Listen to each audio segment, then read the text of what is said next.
Hello everybody, welcome back to the channel. Greetings from nice and warm South Carolina. Currently we have 41 days until we make the move to Brazil. And say hi, Amanda. Hi. Hi, people. Our daughter's currently at her friend's house, swimming in the pool. And we thought we'd take a walk and give you a little update. So, probably about a month and a half ago, we signed a lease for a house in Brazil. And we actually paid 6 months in advance to get a lower rent amount.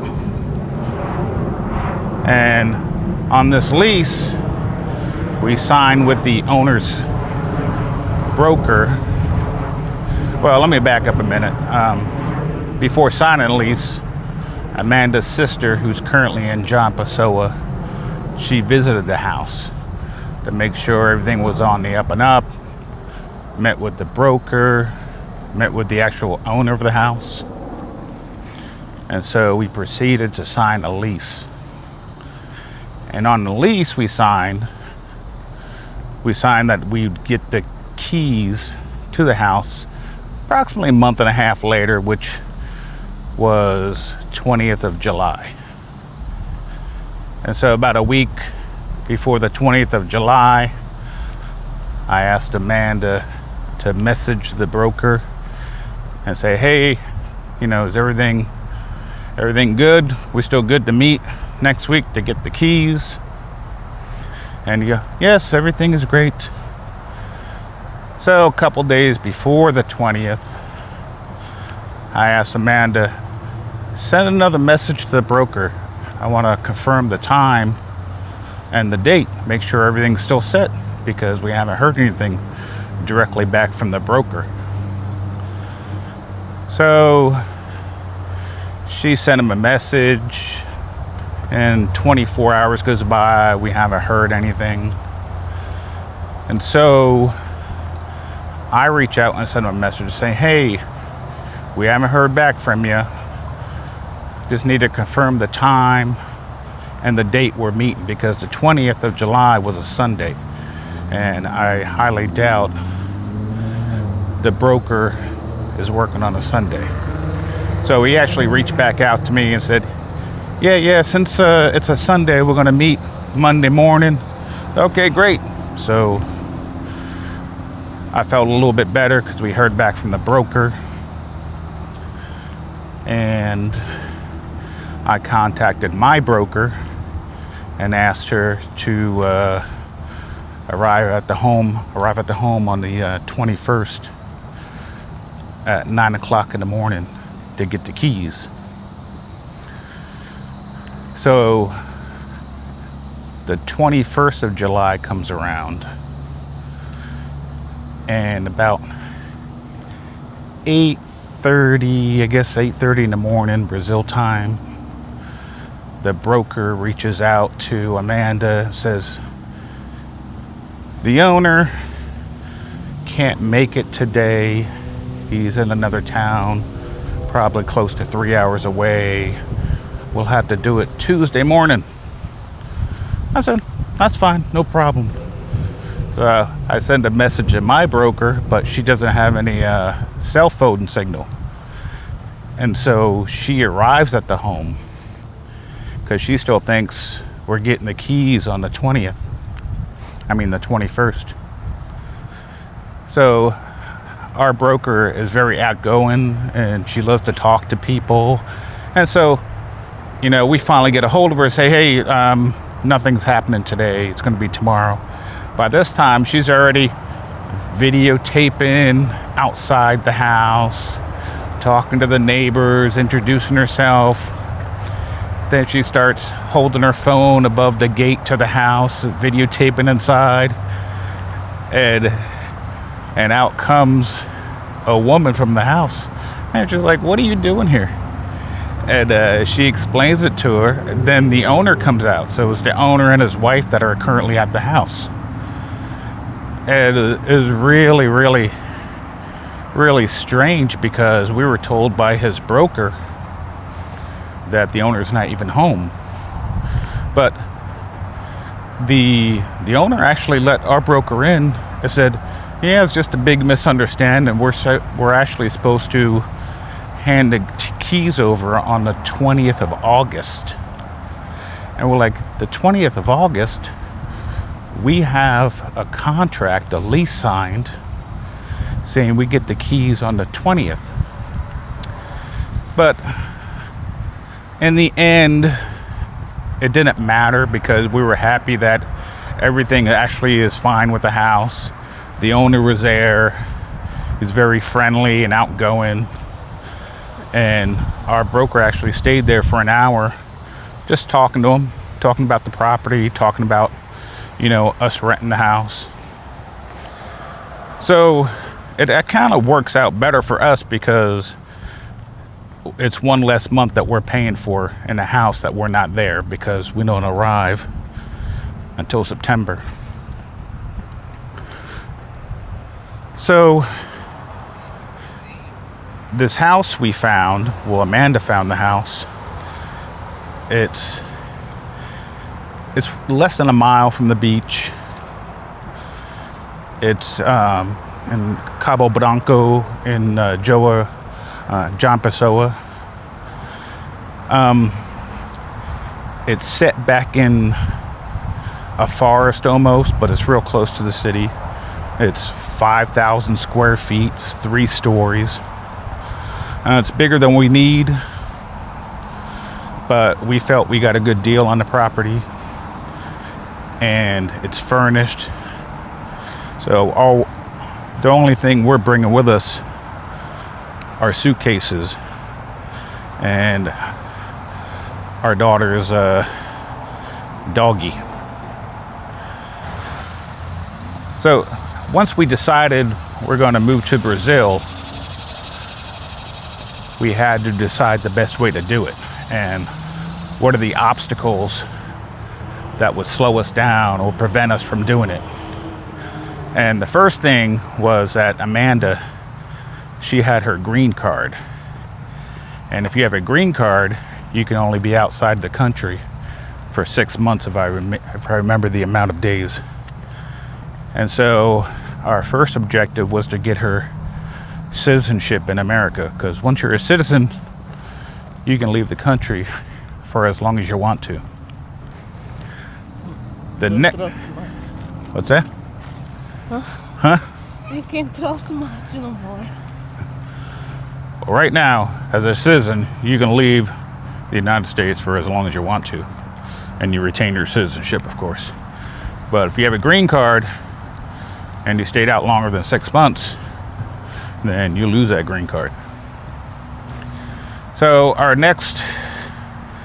next thing we had to do was our daughter, since her mother's Brazilian and a Brazilian citizen, that she's eligible to be a dual citizen.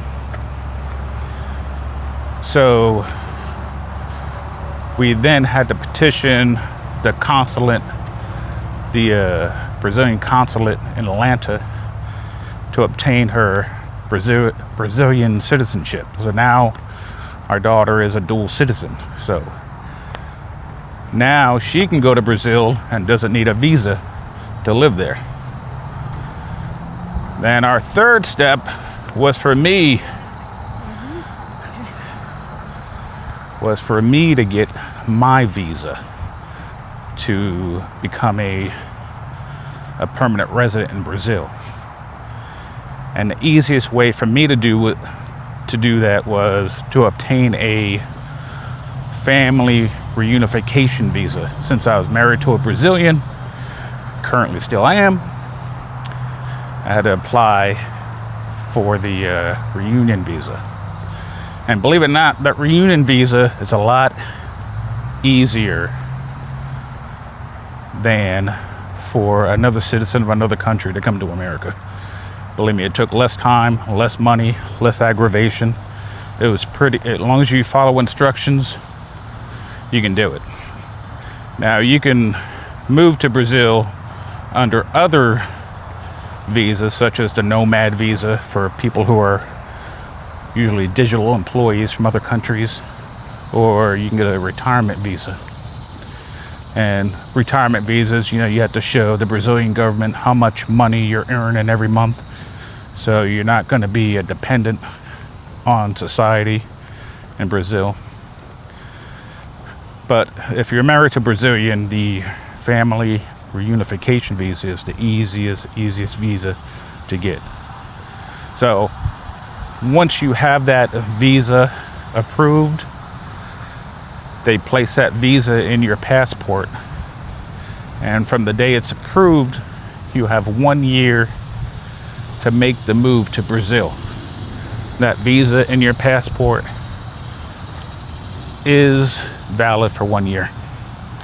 If you don't use it within 1 year, it's null and void, and you have to go through the whole process over again. And I don't want to do that. Ours was approved, I think, the beginning week of January 2025. So we knew we had 1 year to make the move. And we decided to do it in September because historically flights from the US to where we're going to Brazil are cheaper September, October, and start creeping back up in November. So that ultimately, that's why we decided on September. Now, once you arrive in Brazil with that visa in your passport, I believe within 60 days you have to report to the federal police in Brazil. And that's when you'll actually get your permanent residency in Brazil. I think if you're married to a Brazilian citizen, the length of time your first residency card will be approved for will be 9 years, which is probably longer than any other visa you're going to get. So a couple of people have asked, what are the biggest obstacles to moving to Brazil? We've actually been thinking about it for a couple of years. And at first, Amanda was kind of asking, I think we should move to Brazil. We could have a really good life here. And I was hesitant, and I didn't want to move. But every time we traveled to Brazil, and we stayed there for a certain amount of time, and we shop at grocery stores and we buy basic life necessities there, I realized back in the States we were wasting so much money on that we could be using to make our livelihood better. So the things we're spending on food here, which currently everybody knows the grocery prices in America are outrageous. And in Brazil, my experience is the prices, if you have American dollars, are either 50 to 60% cheaper than they are in the United States. The key is if you're bringing in American dollars. So if you're retired, or you are a remote worker working for a company where you're getting American dollars, or you're getting Australian dollars, or any other European countries, as long as the interest rates, the exchange rates are better than they are. Amanda, are you a little bit more sure about our move to Brazil now? Yeah, a little bit scared about the house and everything else. But for me, it's fine. I'm worried about here in Isabela. But let's see what's gonna happen there. See, before our daughter was school age, Amanda was all for making the move. But once Isabella became school age and she's about to start school here and ride the bus with her friends and go to the same class as one of her friends, that's when my wife became hesitant about moving. And plus, we're going to a place where the majority of schools, of course, the primary language is going to be Portuguese. And we were worried about Isabella, being she's almost 5 years old, and we didn't want her to feel insecure and out of place. So we have a list of a few schools that we're looking at where they teach both English and Portuguese. So we looked at one already, and we'll be looking at a couple more once we arrive there. Somebody else asked what's the process of bringing a dog or a cat to Brazil. Well, before we started looking into it, we thought it was easier than it is. You see, only certain airlines will allow you to bring a dog or a cat on their planes in the cabin, and only certain airlines will let you bring an animal on the plane at all. We normally fly Azul Airlines, and their policy is if your pet and carrier will fit under the seat in front of you, then you can bring your pet with you. However, our dog, Josie, she is 20 pounds, and she's not going to fit under the seat. So we had to hire a international pet travel company, and we chose one that's based out of Brazil. So they have a lot of experience flying animals in and out of Brazil to other countries. So you can imagine it's not very cheap, because they assign a person to your dog. So no matter where your dog or cat is traveling to, they have somebody on that plane with them, and they accompany them the entire way to your destination. They'll pick up your pet from your house, let you borrow one of their crates or their carriers, and they'll bring it to your final destination. And obviously, besides the fee to pay them, which is substantial, let me tell you, you also have the paperwork you need from the USDA, your vet, additional vaccinations, additional deworming. Even though your animal might already be dewormed, they had to be dewormed again. And of course, update rabies, get a 3-year vaccination, distemper, anything else they're due. Then there's timelines before that pet travels to Brazil. So exactly 10 days before she travels, we have to be at the vet again to do that paperwork that has to go to the USDA, get signed by the USDA, get sent back to us, and we provide that to the pet travel company to accompany Josie to Brazil. So it's a lot to get done the last month. It's not like we don't have anything else to do. I mean, we had to have an estate sale to get everything sold in our house. We're selling everything we chose to. Obviously, we're keeping our house in case, for whatever reason, anything unforeseen, we have to come back to the States. We still have a house, and we won't have to be house poor buying a new house with a new interest rate. So,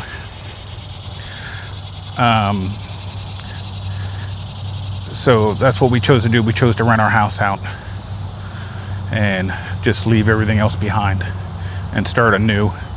We might ship a couple boxes to Brazil, and there's a Brazilian who will come pick up a box or two of a certain size, certain dimension, certain weight, and it could cost you between $500 and $600 per box.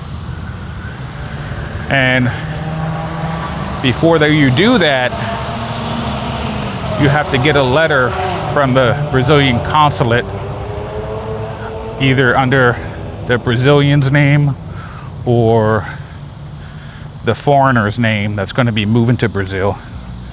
And this letter will exempt you from import fees and taxes that customs would normally charge anything coming in the country. So if you're bringing a few high dollar electronics or something into the country, you know, they might tax you 100% or more. All depends on the customs official opening your stuff or inspecting you. So you really need to get that letter. It's going to save you a lot of money in the long run if they chose to try to tax you. But other than a couple boxes and a few suitcases and a dog, that's it. We're just bringing ourselves. And we plan on coming back to visit the United States in 6 months. We're probably going to visit the United States more frequently in the beginning. You know, let our daughter see her friends and make the transition a little bit easier for her.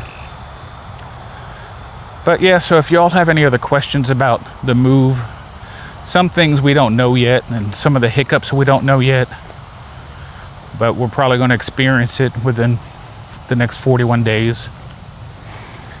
One other thing, our daughter's shot records here in America. A lot of things Brazil may not accept unless you get what's called apostille or apostolized, and I may be mispronouncing that, but it's something from a certain international convention that your government in America has to say, yes, this is an official document, and they have to attach this form to it in order for Brazil to recognize it. Then once we get to Brazil, say her shot records, we might have to get that translated to Portuguese before the school will accept it. So these are all these little things, nuances that we are learning to get taken care of before it's too late. So I rely on a lot of groups like Brazilian expat groups on Facebook, that you have a question about the move, you ask in that group, and chances are somebody else has experienced that, or somebody else has an answer, or somebody who can answer that question for you. I like to be prepared, have my I's dotted and T's crossed before I do anything. Probably because I was in the military for 23 years, and before we deployed, you know, you have a checklist. You'd have everything done, everything accomplished for that deployment, and I'm kind of thinking of it like a deployment. Same thing, you have a process, get things done, get things in order.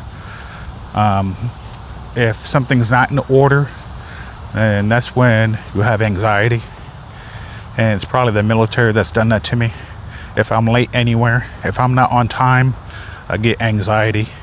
If I'm not prepared for something, I get anxiety. So, and I'm probably one of the lazier people you've met, but when it comes to doing things on a checklist, I know I have to get done by a certain date or time. I'm going to have it done, and that's just a disease thanks to the military.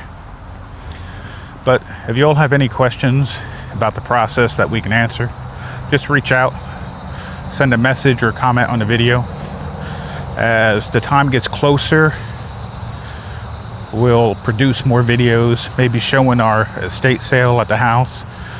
We really don't have that much to sell, you know. We have some furniture and stuff, nothing high dollar or anything, but we're either selling everything, giving it away, or donating to certain charity groups.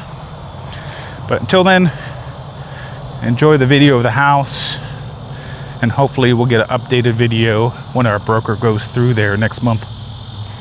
and it's coming pretty quickly. So see y'all later.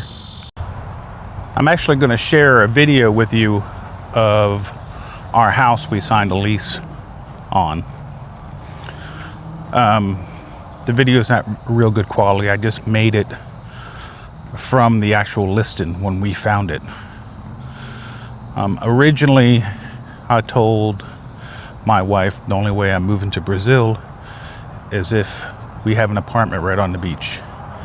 And in João Pessoa, you can easily do that. You can get a 2 or 3 bedroom apartment for less than $800 a month. And you can live, as soon as you walk out of the apartment, you're on the beach. Easily attainable. And prior to this house that we found, that my wife found, we actually signed a contract on a townhouse 1 block from the beach.